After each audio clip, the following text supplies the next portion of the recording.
बंधुओं, अचर अमोघ वर्ष महाराज और प्रश्नोत्तर रत्न मालिका ग्रंथ, जिसका विगत कुछ दिनों से वाचन चल रहा, तो उसमें क्वेश्चन किया गया कि स्वामिन ये बतलाओ, विद्युत बिल से चपलम किम, कि बिजली के समान चंचल क्या है। अब आप सोचकर देखना कि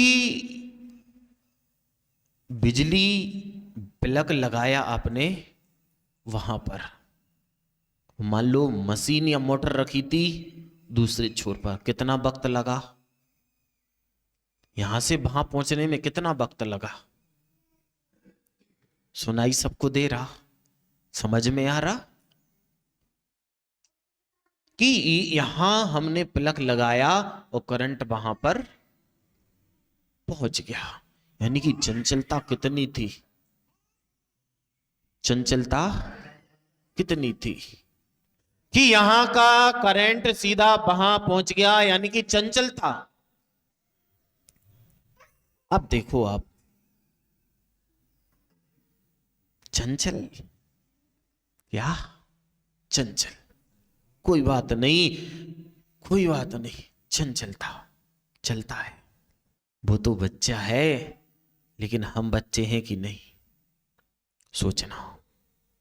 यदि हमारा मन भी ऐसे ही चल रहा है, हमारे मन भी बिल्कुल ऐसे ही चंचल है, बैठे तो मंदिर में है,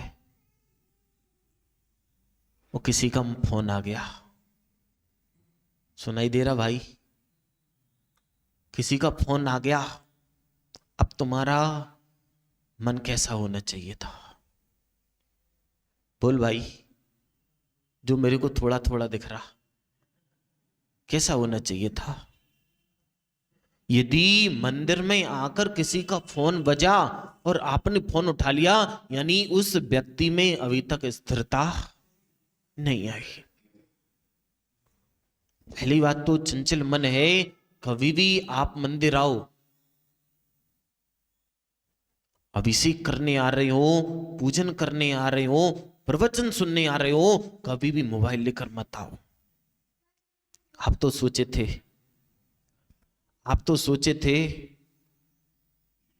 कि हमारे को भगवान का पूजन करना, हमारे को तो भगवान का पूजन करना, और बहुत अच्छा मन भी लेकर आए थे, मोबाइल बज गया, क्या हुआ, मोबाइल बज गया। अब क्या होगा, अब क्या होगा, बोलो ना, क्या हुआ, मन कहां था, मन कहां था, पूजन में, अब कहां पहुंच गया। थोड़ा ऐसा गर्दन करना, अभी तक सुन रहे थे प्रवचन, सुनना भाई, अभी तक सुन रहे थे प्रवचन, फोन बजा, मन कहां गया। ये चंचलता देखो आप, कि जैसे ही वह फोन बजा और पूरी सभा में एक व्यक्ति के मोबाइल ने सबके मन को चलायमान, पुण्य लगा कि पाप, सोचना, चलो ठीक है, हम मोबाइल घर पे छोड़कर नहीं आ सकते, कोई चोर ले जाए, और सबसे बड़े चोर तो घर ही पे बैठे।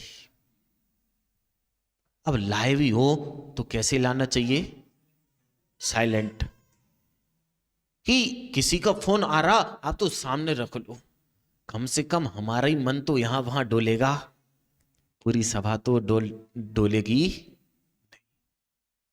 कि बिजली के समान चंचल क्या है, तो आचार्यों ने कहा कि धन, धन कैसा, आनंद भाई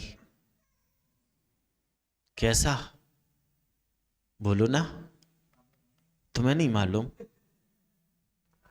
जो खुशी पैसे को देखने से मिलती है, वैसी खुशी और किसी चीज को देखने से नहीं मिलती।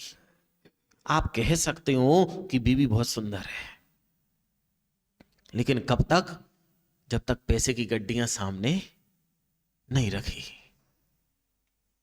लोग शादी करते हैं, किससे करते हैं?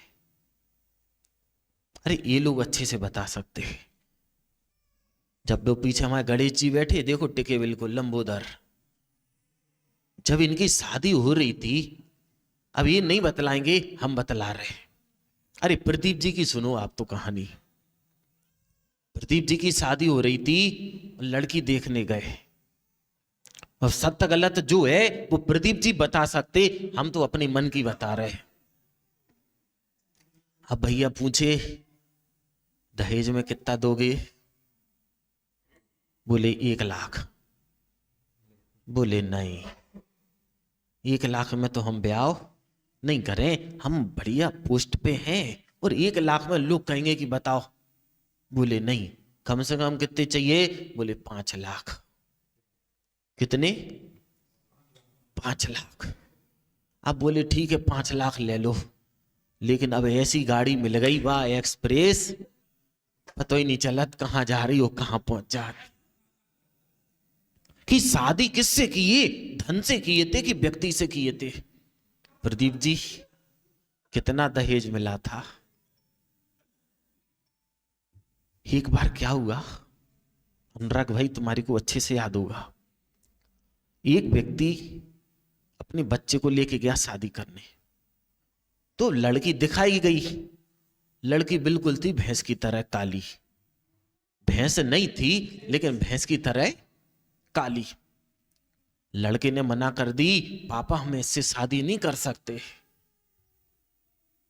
लड़की के पापा ने सुन ली, बोले बेटा सुनो, लड़की तो दे ही रहे, साथ में और क्या क्या दे रहे सुनो। बोले 20 लाख रुपए, 5 किलो चांदी, 1.5 किलो सोना और 1 फॉर्च्यूनर गाड़ी। क्या क्या दे रहे? आनंद तुम्हारे को क्या क्या मिला था? कुछ नहीं मिला। दूसरी करने बहुत कुछ मिल जाए, चलो कोई बात है, इतनी संतुष्टि भी होनी चाहिए कि उसने कहा कि हम 20 लाख रुपए देंगे, 1.5 किलो सोना देंगे, 5 किलो चांदी देंगे और 1 फॉर्च्यूनर देंगे। लड़का का बाप कह रहा बेटा कर लो शादी, बेटा कर लो शादी, पूरे गांव में फॉर्च्यूनर गांव गाड़ी नहीं है, जब हम गाड़ी से निकलेंगे अपनी शान बनेगी। बच्चा क्या कह रहा, आप सुनो। कह रहा पापा, वो पापा तो फॉर्च्यूनर दे के फ्री हो जाए, और मान लो घरे जाके 3-4 बच्चा ऐसे करिया ही करिया हो गए, तो हेलीकॉप्टर भी दे के अपन पिंड ना छुटा पे, कि उसका बाप तो फॉर्च्यूनर दे के पिंड छुटा रहो, अपन हेलीकॉप्टर भी देंगे ना, तब भी वो अपन से छूटने वाला नहीं होगा। कि सबसे चंचल क्या? पैसा। इस पैसे के चक्कर में हम कितनी चीजें छोड़ देते हैं, कितनी चीजें छोड़ देते हैं, और पैसे का कोई भरोसा नहीं। आज हमारे पास है भाई पैसा, कब किस करवट बदलकर किसके पास चला जाए। आधे लोग तो बेचारे पैसों के चक्कर में दुकान पे बैठे होंगे, मक्खियों को भगा रहे होंगे। अब सुबह से ग्राहक आ रहे होंगे इक्का दुक्का, लेकिन फिर भी किसके चक्कर में? पैसा हमारी जरूरतें पूरा कर सकता है, लेकिन पैसा कभी भी आपको सुख शांति नहीं दे सकता। अब हमारे गणेश जी से पूछो, गणेश जी बात समझ रहे ना? अब उनसे पूछो कि यदि आप तुम्हारे को बढ़िया सामने अच्छे अच्छे पकवान रख दिए जाए, और अगर मीठी मलाई रोटी रख दी जाए, तो किस में आनंद आएगा? बोलो गणेश जी, किस में आनंद आएगा? बोले मीठी मलाई रोटी होगी बिल्कुल गली गलाई। बोले क्यों? पकवान हम खा ही नहीं सकते, खा भी लेंगे तो पचा नहीं सकते, वैसे ही तो बैठ नहीं पा रहे, और ज्यादा अगर खा लो तो जाके बार बार कैसे बैठे। कि चंचल क्या है कि हमें उस पैसे हमारी जरूरत पूरी होगी। यदि आपको कुछ भी करना है बिना पैसे के नहीं हो सकता है, लेकिन जब धर्म बट रहा हो तो पैसे की बिल्कुल भी कीमत हमारे सामने नहीं होनी चाहिए। पैसा भी आया, किससे आया? लोगों को लग रहा कि दुकान पे बैठने से पैसा आ गया। ऐसे कितने दुकानदार हैं कि सुबह अलग से कहाँ जाना, आप ही जैनियों में होंगे एक दो, जैसे ही हम आपको कहेंगे तुरंत पूछ लेंगे भैया कौन, तो तुरंत बता दोगे कि वो व्यक्ति ऐसा है। सुबह आंख खुली नहीं, आंख मीड़त मीड़त सीधो चाबी उठाई और कहाँ पहुंचे वो, दुकान पे। और रात तक जब तक लंबी लंबी उबासी ना लग जाए, बिल्कुल राक्षसों जैसे मुंह ना खुलन लगे आ, तब तक वह घर की याद ना आए। कौन है ऐसा? है बहुत सारे हैं, वो नाम नहीं बता रहा हूं, कौबा में से एक खुदाई हुए। हो सकता है, हो सकता है कि हमारे लिए पैसा बहुत कुछ हो सकता है, लेकिन हमें सोचना पड़ेगा, विचारना पड़ेगा कि पैसा हमारे लिए कितना, कब कब, कहां कहां और क्या क्या दे सकता है। कि चंचल क्या, और यहां पर फोकस किया गया है कि दुर्जनों की संगति। किसकी संगति? दुर्जनों की संगति। दुर्जन है क्या? जब तक आपसे उसका स्वार्थ सट रहा, जब तक आपका उससे स्वार्थ सट रहा, तो वो कहेगा कि सब ठीक है, तुम बहुत अच्छे हो, बहुत अच्छे हो। अब तो आप घर में ही देख लो, जब तक बच्चे की शादी नहीं हुई थी, मम्मी मम्मी मम्मी मम्मी, पापा पापा पापा पापा, बस शादी हो गई, काय की मम्मी, काय की मम्मी, काय के पापा। यानी कि आपका बच्चा भी आपके लिए दुष्ट, बोलो ना, बोलो, आपका बच्चा भी आपके लिए दुष्ट हो सकता है। क्यों? वर्तमान की स्थितियां हैं। अब अपने पति से भी जाके पूछ लेना कि जब तक हमारी तुमसे शादी नहीं हुई थी, तुम्हारी मम्मी तुम्हारे लिए क्या थी, और जब से हम आ गए अब तुम्हारी मम्मी तुम्हारे लिए क्या है। आप ये मत सोचना कि सास खराब है। बेटा टोपी, टोपी को लो और ऐसी मुंह पे लगा लो, ऐसे ही लगा दो। अरे ऐसी नहीं, आप ये नहीं सोचना कि सास मेरी खराब है। इन लोगों की नहीं कह रहे, नहीं तो इन लोगों की सासें तो सबकी अच्छी हैं, चाहे घरवाली की मम्मी है बुरी भी हो तो अच्छी कहना पड़े। लेकिन आप अपनी सास, यदि तुम्हारी सास अच्छी है, उसका सबसे बड़ा प्रमाण है कि उसने तुम्हारे पति को आज तक जीवित रखा। वरना जैसे आपके बच्चे आपको कष्ट दे रहे, बच्चे हैं कि नहीं है आपके, बोल मैया, बच्चा है कि नहीं? अरे आप ही से पूछ रहा, बच्चा है, परेशान करता कि नहीं करता? गुड़िया है तो अब कष्ट है वो उन्हें कि गुड्डा का ही नहीं होवे तक। चलो ठीक है, कोई बात नहीं, इसीलिए नहीं आया कि बाद में तुम ये नहीं कह पाओ कि ऐसे बच्चे होने से अच्छा था कि तू होता ही नहीं, इसलिए तुम्हारा पुण्य है। बात हकीकत है, जिसके बच्चे हैं उनको पता है। बेटा अच्छे से सुन लेना तुम लोग जो बैठे, जब तुम पेट में आए थे ना, तो माँ ने कितना कष्ट सहा, और जब भी कष्ट सहा, और यदि आज भी तुम कष्ट दे रहे हो, यानी कि माँ तुम्हारी उस वक्त तुम्हारी को समाप्त कर देती, तब अच्छा रहता। लेकिन यदि तुम्हें लग रहा है कि हम जीवित हैं, मनुष्य पर्याय में आए हैं, तो आज तुम भगवान को जाके बाद में नमस्कार करना, पहले जाके अपनी माँ के चरण छू लेना कि माँ सबसे बड़ा भगवान यदि कोई है तो भाई तुम हो, कि तुमने जो मेरे को पेट में मेरा गर्भपात नहीं कराया। बिजली के समान चंचल कौन? दुर्जन की संगति। एक चित्रकार था, बेटा कहानी सुनो, अब तुम कहानी सुनना, सुनना, सुनो। एक चित्रकार था, चित्रकार यानी कि जो ड्राइंग बनाता, और उसने सोचा कि मैं ऐसे बच्चे का चित्र बनाऊंगा, ऐसे बच्चे का चित्र बनाऊंगा कि जिसके चेहरे पर सरलता झलकती हो। इस बच्चे को देख रहे थे ना, बड़ा आनंद आ रहा, और इसी बच्चे को देखते देखते कहानी याद आ गई कि इतनी सरलता उसको इस वक्त कुछ नहीं पता है कि टेंशन क्या होती है, समझदारी क्या होती है, और सबसे अच्छा यदि कोई जीवन होता है तो वो इसी उम्र का होता है। इसके बाद तो हम जैसे जैसे समझदार होते जाते, अपनी खुशियों को बिल्कुल दूर करते जाते। अब वो दादा देखो, उन दादा को देखो, बड़ा लग रहा अफसोस। जब बच्चे थे तो क्या लुढ़कते थे, फटे कपड़े भी पहन लो, किसी से कुछ भी बोल दो, किसी से कुछ भी खाने के लिए मांग लो, कोई टेंशन नहीं। और आज ऐसी स्थिति है, अपने बच्चे से भी अगर कुछ चाहिए है तो 100 बार सोचना पड़ता। किससे? अपने बच्चे से, जिस बच्चे को हमने पैदा किया है, सारी जिंदगी उसकी सारी जरूरतों को पूरा करते रहे, और आज यदि कुछ चाहिए है तो सोचना पड़ता है कि कहीं वो मना ना कर दे, वरना दिल टूट जाए। जिंदगी कौन सी अच्छी थी। नींद तो नहीं आ रही? दादी कान ठीक है? ठीक है, पीछे मुड़ के देख रही, यानी कि ठीक है।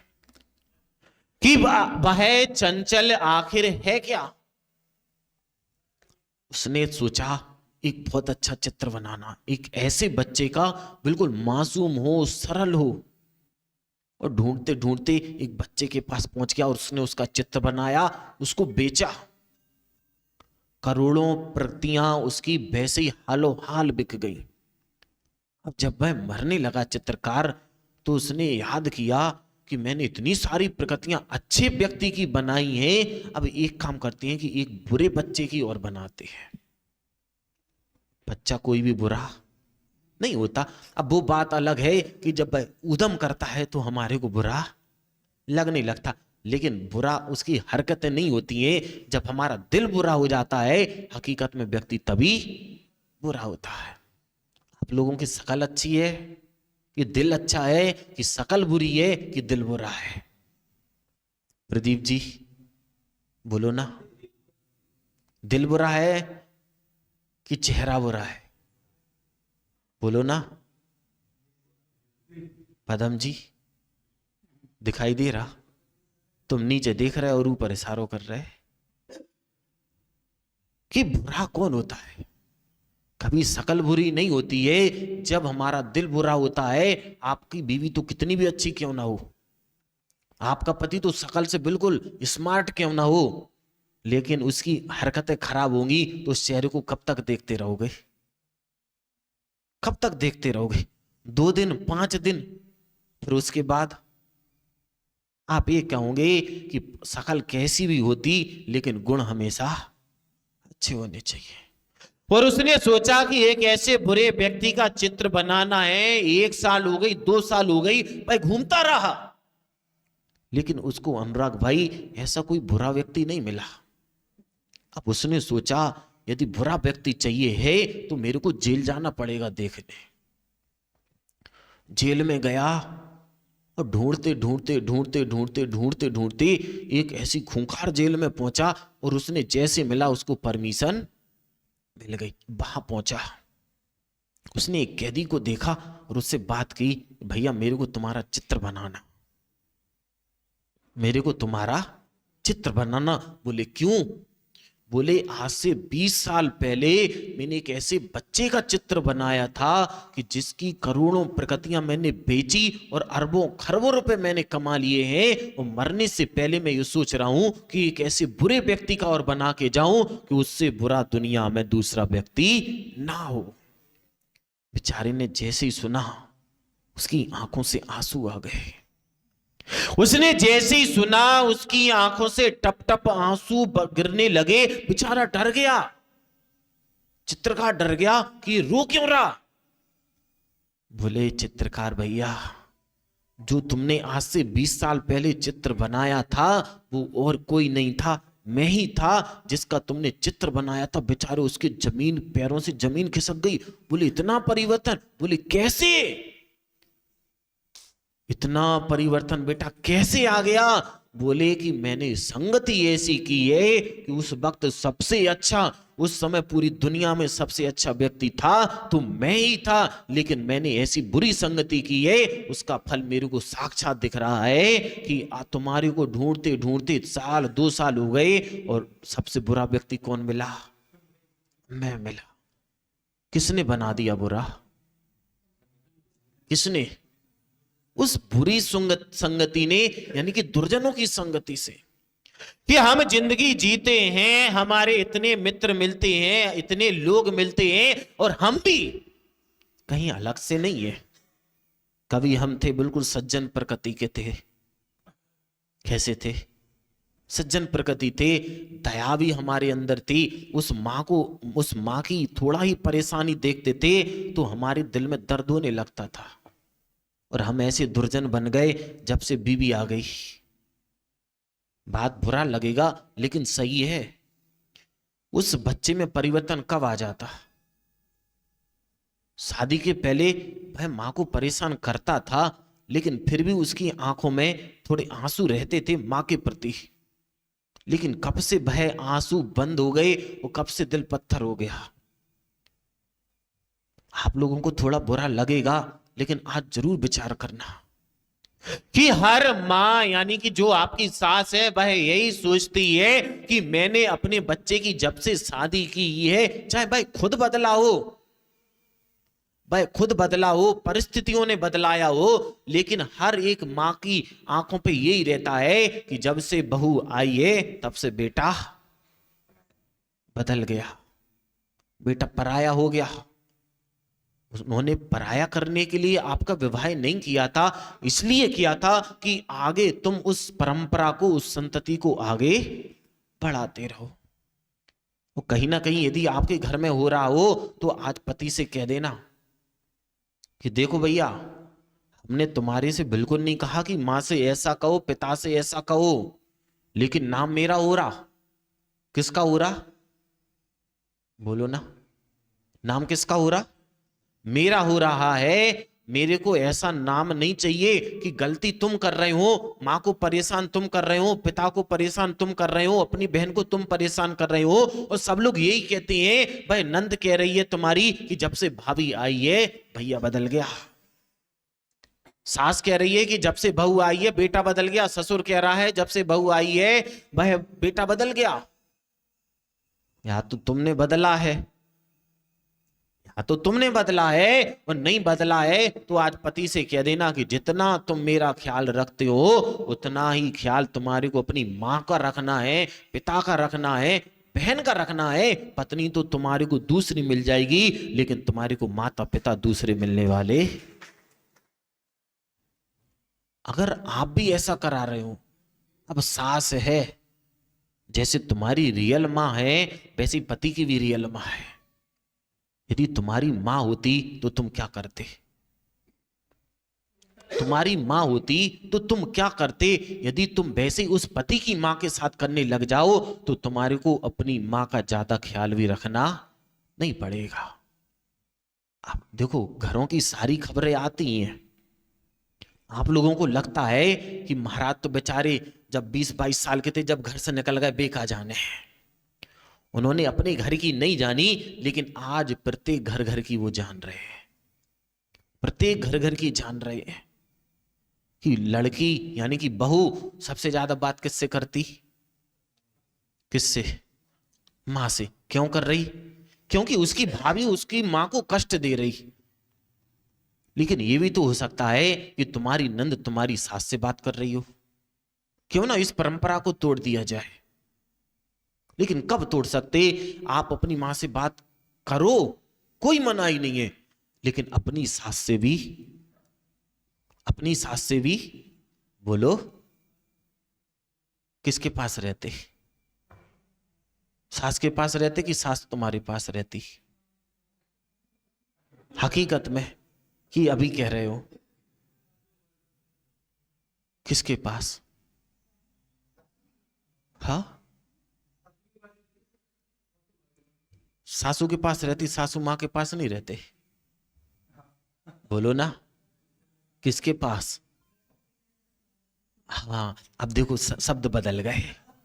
अभी तक सासू थी, लेकिन अब समझ में आ गई कि महाराज जी क्या कहलवाना चाह रहे। सासू मां, कितने साल की जिंदगी होगी उस मां की? सोचना आप तो, कितने साल की जिंदगी होगी? बोलो ना, 10 साल, 20 साल? यदि 20 साल तुम उस मां का ख्याल नहीं रख पा रही हो कि जिसने तुम्हारे पति का कम से कम 25 साल ख्याल रखा। जब शादी हुई थी तो कितने साल का था पति? अरे कोई भी बोलते तो जाओ।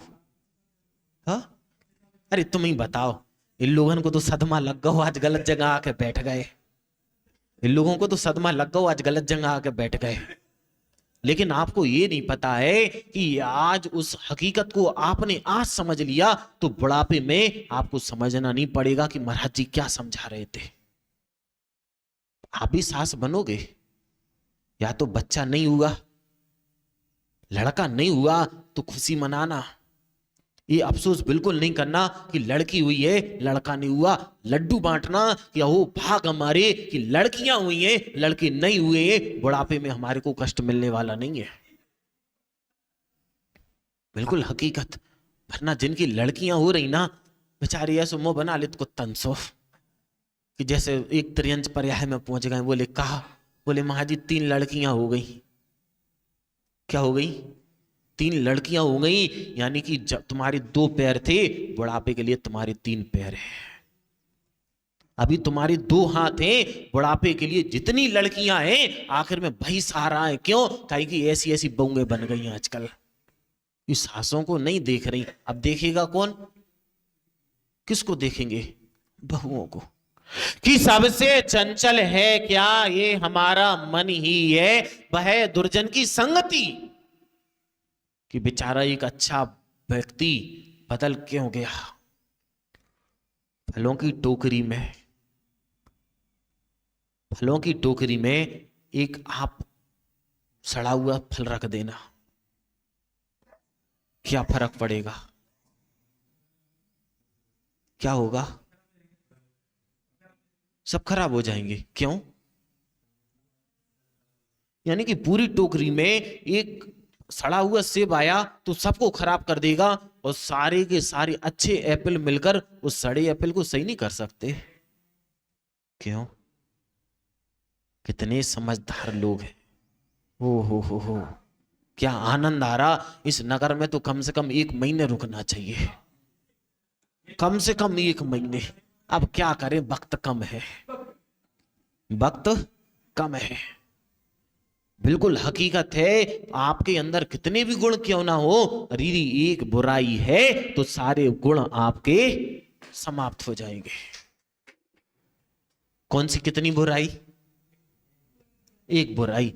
आप समझना हमारी कीमत क्यों नहीं है, हमारी कीमत क्यों नहीं है। अब बहुएं सोच रही होंगी महाराज जी सास सास की तो कर रहे, अब हमारे दिल की भी तो सुन लो, अब जे भी सुन लो। ठीक है, सास में भी तनक बहू आ गई ना तो अपने आप को सास समझने लगा। था सास कम सहनसा ज्यादा। क्या समझत? भाई ये नहीं समझती है कि हम किसी की बेटी लेकर आए, उसको ये लगता है कि हम किसी के घर की नौकरानी पकड़ लाए।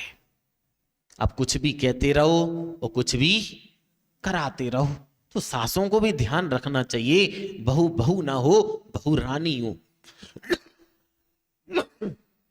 कैसी हो? अब तो चेहरे पे हंसी आ जानी चाहिए। बहू बहू ना हो, बहू रानी हो। और जिस दिन से सासें उस बहू को बहू ना कहकर बहू रानी समझने लग जाए, उनको अपनी बेटी से कभी भी मोबाइल पे बात करने की आवश्यकता नहीं पड़ेगी। कि हमें ऐसी संगति लाना है, ऐसी संगति लाना है कि हमारी कीमत बनी रहे। हम लोगों की कीमत जब से गई, जब से हमने दुर्जनों की संगति करना शुरू कर दिया। आप दिन भर रहते हो, कुछ भी करते हो ना करते हो, एक बात का जरूर विचार करना है कि दिन भर हम किन लोगों के साथ रहते हैं। दिन भर आप लोग या हम लोग कहें कितने लोगों के साथ रहते हैं। अनुराग भाई, पिछले वर्ष जब संघ से निकल रहे थे ना, तो गुरुजी ने सिर्फ एक ही बात कही थी, बेटा अभी तक तो तुम बहुत अच्छे थे, लेकिन आगे यदि अच्छे बन के रहना है तो एक बात याद रखना, तुम किसके पास बैठ रहे हो, यानी कि कौन तुम्हारे पास आकर बैठ रहे हो, उसको जरूर समझ लेना कि भाई कैसा है। यदि एक शराबी तुम्हारे पास आकर बैठना लग जाए, एक दिन बैठे, उसको समझाना कि शराब नहीं पीना चाहिए, 2 दिन समझाना कि बेटा शराब नहीं पियो, तीसरे दिन समझाना, अब चौथे दिन नहीं माने तो उससे कहना भैया कि अब यहां आने की आवश्यकता नहीं है। वरना मुसलमानों में एक प्रकरण आता, एक मुसलमान संत थे लेकिन राम को मानने वाले थे। कौन थे? बोलो ना, कौन थे? मुसलमान व्यक्ति था लेकिन राम को मानने वाला था। अब उन लोगों को लगा कि बतलाओ, ये हमारी कौम का होने के बाद राम नाम को जप रहा है, एक काम करते हैं इसको भ्रष्ट करा दे रहे। भ्रष्ट कराने के लिए एक पहुंचा चंद्र नखा, कोई चंद्र नखा नहीं, चंद्रमुखी मान लो अपन तो, एक वेश्या को लाए और बोले जितना धन तुम्हारे को चाहिए, जितनी दौलत चाहिए हम देने को तैयार हैं, तुम तो बस एक बार इनके ऊपर लांछन लगवा दो। बात समझ में आ रहा? वो पहुंची, वो संत के सामने जाके बैठ गई, अच्छे हाव भाव किए उसको रिझाने के, लेकिन संत ने देखा, बोले राम राम राम राम राम राम जपते रहे। भाई फिर कुछ कहने की कोशिश करे, वो राम बोले, राम बोलो राम बोलो राम बोलो। 1 दिन हो गए, 2 दिन हो गए, 3 दिन हो गए, अब देख रहे अब ये क्या जप रही, अब ये क्या जप रही। उन्होंने सुना ये तो राम राम जप रही। बोले क्यों? बोले क्यों? उनसे पूछा गया कि ऐसे कैसे हुआ? बोले यदि एक शब्द भी हमने उसका सुन लिया होता तो हम राम को छोड़ देते, और वह मेरे राम राम सुनती रही, इसलिए वो भ्रष्ट ना होके खुद भ्रष्ट हो गई और जाके सबसे अच्छी सन्यासिनी बन गई। किसके कारण? किसके कारण? संगति के कारण। आपको लग रहा है कि हम मोबाइल चालू किए, मोबाइल चालू किए और कोई ऐसी बात चल रही जो आगम विरुद्ध थी, हम सुने ही तो है। आप सुने नहीं हो, आपके दिमाग में सेट हो गई वो बात। जब भी जरूरत पड़ेगी या कथा चलेगी आपके तुरंत याद आ जाएगी कि कहां हमने कुछ पढ़ा था, वैसे आपको याद नहीं आएगा। किसके कारण से?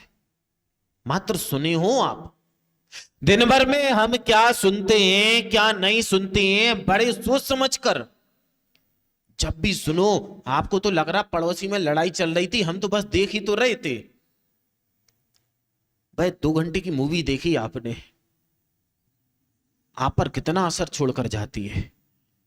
घर पे लड़ाई हुई, आप डायलॉग कौन से छोड़ोगे? कौन से डायलॉग छोड़ोगे? जो आपने कभी सुने हैं, कभी देखे हैं, अथवा जैसे भी आपके दिमाग में सेट है वैसे आपको बिल्कुल याद नहीं आएंगे। आपसे पूछा जाए कि भैया उस फिल्म की कोई स्टोरी सुना दो, याद नहीं आएगा। और जैसे ही सामने कोई घटना घटेगी तुरंत मुंह से आपके वही शब्द निकलेंगे। सेट कहां से हुए? हमें किसकी संगति करना है, क्या सुनना है, क्या देखना है, जब भी देखो जब भी सुनो बड़े सोच समझ कर सुनना, कहीं आपकी जिंदगी बर्बाद ना कर दे। और हो सकता है कि कुछ आपने इतना अच्छा सुन लिया है कि बर्बाद जिंदगी भी आपकी अच्छी हो जाए। किसके माध्यम से? किसके माध्यम से? संगति के माध्यम से। आपने जब छोटे थे बचपन में जब एक कहानी पढ़ते थे अंगुली माल की, कितने लोगों ने सुनी है, पढ़ी है? अरे बोलो ना थोड़ा। यहां के लोगों को ऐसा लग रहा कि जैसे सबको साइटिका हो। बिल्कुल जैसे बैठी ना तो बिल्कुल बैठी ना, चेहरे पे रंगत आ रही ना कुछ। एक बार हिल लो थोड़ा, ऐसे ऐसे हड्डी जाम ना हो गई हो। अंगुली माल की कहानी सुने हो? क्या थी कहानी? अब देखना आप कब सुने थे, आज से कितना साल पहले? बोलो मैया। थोड़े ही दिन पहले। कौन सी क्लास में पढ़ रही? अच्छा पढ़ाती होगी। ओ हो, ऐसे लोग भी तो होंगे जिन्होंने पढ़ी भी होगी बचपन में अंगुली माल की। कि उसका काम एक ही था, मरा मरा मरा मरा, लूटना लोगों को। क्या बोलता था? ये भी मरा, ये भी मरा, ये भी मरा। याद है आनंद भाई? नहीं है तो अब याद कर लेना। कोई बात नहीं, पढ़ने की कोई उम्र नहीं और पढ़ने में कोई शर्म नहीं। यदि कहीं से भी कोई चीज सीखने को मिल रही, इस बच्चे को देख के हम पता क्या सीख रहे हैं, कैसी भी स्थिति रहे, कैसी भी परिस्थिति रहे, बिल्कुल हंसते रहो, मुस्कुराते रहो, अपनी जिंदगी में बिल्कुल भी मस्ती खत्म नहीं होनी चाहिए। जब से समझदार हुए तब से सबसे ज्यादा अगर कोई जिंदगी से गायब हुई है तो वो खुशियां। जब से समझदार हुए, उस समझदारी से अच्छे तो हम बेवकूफ थे कि कहीं भी कैसे भी लूटते रहो, लेकिन खुशियां अपार थी। कि वह उंगली माल था जिसका एक ही काम था कि लोगों को मारना, लोगों को लूटना, छाती पे चढ़ना। क्या काम था? क्या काम था? लोगों को लूटना और मारना। अब एक संत निकले वहां से, उसने क्या किया, उनको पकड़ लिया। बोले आपके पास जो कुछ भी हो, आपके पास जो कुछ भी हो मेरे को दे दो। अब बेचारे दिगंबर संत क्या देते। अब आप पहुंच जाओ, महाराज जी तुम्हारे पैर छू ले रहे, तुम्हारी छाती पर चढ़ जा रहे, कछू तो दे दो। क्या देंगे आपको? बोलो समझदार जी, क्या देंगे? आशीर्वाद। भगवान तुम्हें बुद्धि दे, भगवान तुम्हारे को सद्बुद्धि दे, और क्या दे सकते। अब हो जिसके पास ही कुछ नहीं है, शरीर पर कपड़े नहीं, और कपड़े होते तो जेब होती, जेब में शायद कुछ रखे होते, तुम्हारे को दे भी देते। अब ना जेब है और ना जेब जिसमें होती है, कपड़े भी नहीं है, तुम्हारे को क्या दें? आशीर्वाद। अब बोले भैया हम तुम्हारे को बहुत कुछ दे सकते हैं, हम तुम्हारे को बहुत कुछ दे सकते हैं। बोले दो। बोले अभी नहीं, पहले घर पे जाओ, ये पूछ कर आओ कि जितना भी लूट पाट हमारा मरियल जो हम करते हैं, उसको पाप जब भोगेंगे तो कौन कौन हमारा साथ देगा। हम कहीं ना कहीं जिंदगी में इस गलत फहमी में जी रहे हैं कि दुकान पर बैठकर व्यापार कर कर हम जितना भी पाप करते हैं, जिस बीवी के लिए, जिस बच्चे के लिए, जिस अपने माता पिता के लिए जितना भी पाप की कमाई लाते हैं, हमें यह लगता है कि पाप की कमाई हम भी कर रहे हैं, तो जब कर्मों का फल आएगा तो ये भी भोगेंगे। बात याद रखना, उन भगवान पार्श्वनाथ को एक क्षण भूल भी जाना। बात समझ में आ रहा? भगवान पारसनाथ को एक क्षण तुम भूल भी जाना, लेकिन उनकी कही हुई बात हर वक्त याद रखना कि जो करता है वही उन कर्मों को भोगता है। अब आपको लग रहा हो कि हम तो कमा कमा के ला रहे, झूठ बोल के, चोरी करके, लोगों को काट कर, जैसा भी बन रहा है हम तो कमा के ला रहे हो, घर पे दे रहे, किस किस को, क्या क्या नहीं कर रहे हैं। बात याद रखना, कर्म तुम कर रहे हो, भोगने वाले तुम ही होंगे। तुम बच्चों को कर्म पैसा तो ला के दे सकते हो, उनको कर्म जो तुम भोगने में बिल्कुल भी तैयार नहीं कर सकते। बोला ऐसा नहीं होगा। जब हम सब लोग कमाकर एक साथ बैठकर खाते हैं, एक साथ बैठकर पैसे का भोग करते हैं, तो कर्मों का उदय भी एक ही साथ भोगेंगे। बोले ऐसे नहीं, पूछ कर रहा हो। बोले बड़े समझदार लग रहे। बोले ऐसे ही समझ लो, कहा बड़े समझदार लग रहे। बोले क्यों? बोले हम घर पे पूछ पे जाएं और तुम भाग जाओ। बोले नहीं बेटा ऐसा नहीं, एक काम करो, तुम्हारे पास जो रस्सी है उस रस्सी से मेरे को पेड़ से बांध दो तुम। अब देखो आप कर्मों की विचित्रता, भावों की विचित्रता देखो आप, कि वह एक संत को बांध रहा है और वह देख रहा है कि मैं संत को बांध रहा हूं, और संत क्या सोच रहे हैं? संत सोच रहे हैं कि देखो कब से कर्मों से बंधे थे, ये मेरे को रस्सी से नहीं बांध रहा है, ये मेरे को कर्मों से खोल रहा है। और भाई क्या सोच रहा, मैं संत को बांध रहा हूं, और कर्म कह रहे हैं कि तुम रस्सी से संत को नहीं बांध रहे हो, कर्मों से तुम अपनी आत्मा को बांध रहे हो। कितना दृष्टि का देखो आप, मन की चंचलता देखो, कहां से कहां चली जाती है। होते क्या है, होता क्या है, दिखता क्या है, देखते क्या है। मतलब की बात तो सब समझ जाते, लेकिन बात का मतलब कोई नहीं समझता। कि हम तो अब चौके में होता क्या है, देखो देखो एक महाराज जी पहुंचे, अब इशारा किए, इशारा क्या किए, इसका मतलब क्या, बोल बेटा, इसका मतलब क्या। महाराज जी आहार कर रहे, उन्होंने तुम्हारे से किया ऐसे, इसका मतलब क्या, बोलो, रसगुल्ला। ओ हो, यही तो समझाना चाह रहे हैं कि बात का मतलब कोई नहीं समझता, मतलब की बात सब समझ जाते। महाराज जी तो ये बोले थे कि बेटा आलू खाते कि नहीं खाते।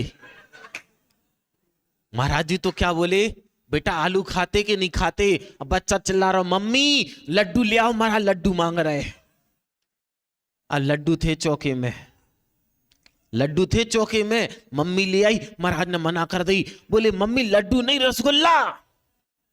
महाराज बोले कहां से कहां फंस गए, कहां से कहां फंस गए। हमने तो कभी ये नहीं कही कि नमक नहीं है नमक डाल दो। बेचारों कैसो अपवाद कर रहे हो कि लड्डू मांग रहे महाराज, महाराज रसगुल्ला मांग रहे। बात का मतलब कोई नहीं समझता, मतलब की बात सब समझ जाते। वह घर पहुंचा, उसने पूछा मम्मी से, मम्मी जो पाप की कमाई हम करके आते हैं, लोगों को मारते हैं, उसमें तुम मेरा कितना भाग देगू। बोले कहां पागल बने बेटा, हमें तो तुम्हारे के धन से मतलब है। चाहे तुम धर्म की कमाई कर्म के लाओ, चाहे अधर्म की कराई कर्म करके लाओ, मेरे को कोई मतलब नहीं। मेरे तो किससे मतलब, सही में बात है ना, किससे मतलब। तुम तो पैसों लाओ, चाहे झूठ बोल के लाओ, चाहे चोरी करके लाओ, हमें कोई मतलब नहीं। तुम तो लौट के घर जब आओ तब का लेके आओ, बस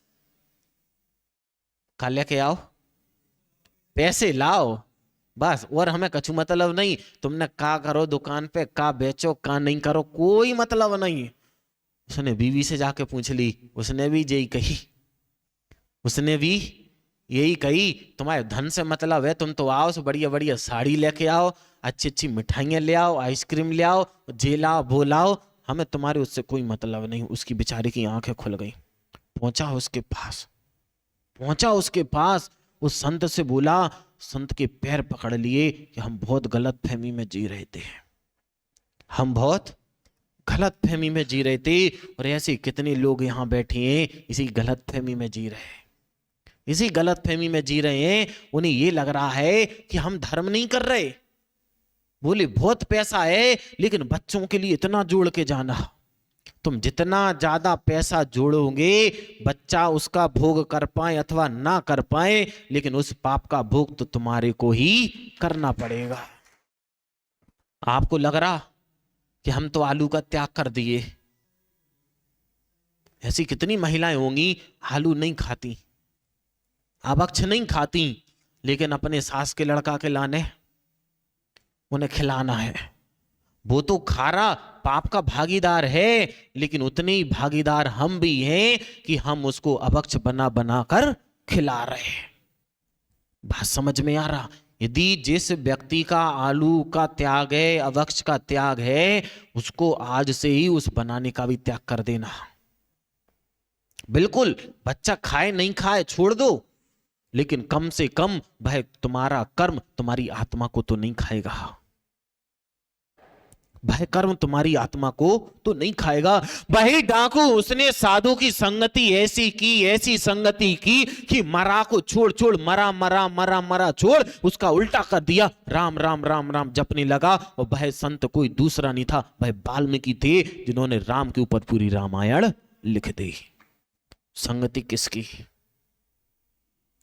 सहेलियां बहुत हो, लेकिन किटी पार्टी करती हो तो ऐसी सहेलियां नहीं बनाना, ऐसे मित्र आप बिल्कुल नहीं बनाना कि दुकान बंद करने के बाद बोले कहां चलो, बोले चलो सुट्टावार।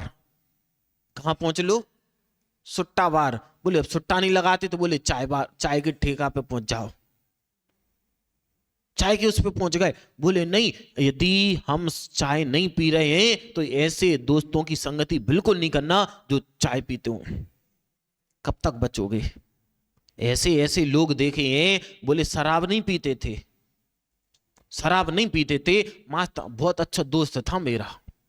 कौन था आनंद भाई, बहुत अच्छा दोस्त था, वो शराब पीता था, उसको देखते रहे देखते रहे देखते रहे, और देखते देखते देखते एक दिन ये आया कि बोले एक दिन एक छोटा सा पटियाल छोटी स्मॉल पैक, एक स्मॉल पैक लगा लो। बोले एक घूंट पी, और एक घूंट पीते पीते पीते पीते आज पूरी बोतल भी कम पड़ रही। और दूसरी तरफ एक ऐसा व्यक्ति था जो साधु की संगति किए है, वह सोच के बैठा था कि मेरे को साधु नहीं बनना, और 1 साल नहीं, 2 साल नहीं, 3 साल नहीं, 4 साल भाई उनकी संगति करता रहा, देखता रहा देखता रहा देखता रहा देखता रहा देखता रहा देखता रहा, और एक वक्त ऐसा आया कि खुद हाथ में पिची कमंडल लेके साधु बनकर वह विचरण करने लग गया। किसके द्वारा? संगति के द्वारा। जैसी आपकी संगति होगी, आप तो कुछ नहीं करना, अलग से परिचय नहीं देना, लोग आपकी संगति देखकर पहचान जाएंगे। जो व्यक्ति शराबी के साथ उठ बैठ रहा, यानी कि अब उसको शराबी बनने में देर नहीं लगेगी, और जो व्यक्ति कितना भी खराब क्यों ना हो, और यदि धर्मात्मा के साथ उठ बैठ रहा है तो अब उसको भी धर्मात्मा बनने में वक्त लगने वाला नहीं है। आप तो अपने बच्चे कहां घूम रहे, बिल्कुल छोड़ा दो उनको, तो बस ये जरूर देख लेना कि किसकी संगति में वह यहां वहां घूम रहे हैं। क्योंकि वह जो दुर्जन की संगति है, वह जब तक उनका काम बन रहा है, जब तक वह उनके साथ हैं, और उसके बाद ऐसे छोड़ के जाएंगे, ऐसे छोड़ के चले जाएंगे कि जैसे आप अभी देख रहे हैं कि बल्ब जल रहा और लाइट गई तो अंधेरा।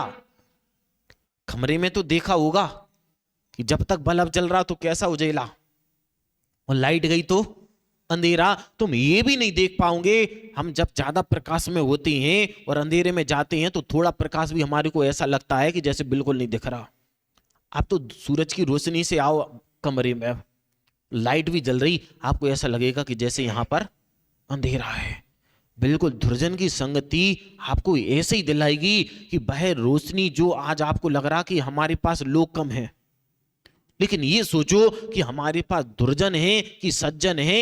1 लाख दुर्जनों से अच्छा है कि एक सज्जन हो, और 1 करोड़ दुर्जनों से अच्छा है कि तुम्हारे पास कोई भी सज्जन भी ना हो, तब भी चल जाएगा। लेकिन हमारी जिंदगी में एक व्यक्ति भी दुर्जन बिल्कुल भी नहीं होना चाहिए। इसीलिए आचार्य भगवान कह रहे हैं कि ऐसे लोगों की संगति बिल्कुल नहीं करना जो बिजली के समान हो, कि कब खुद जाएं और कब हमारे को पतन करा दें। इसी भावना के साथ बोलेगा, बोधि समाधि शिव सौख्य सिद्धि, बोधि समाधि शिव सौख्य सिद्धि। हे भगवान, मेरी आत्मा में वह ज्ञान और समता प्राप्त हो कि मैं अपनी आत्मा को सिद्ध कर सकूं।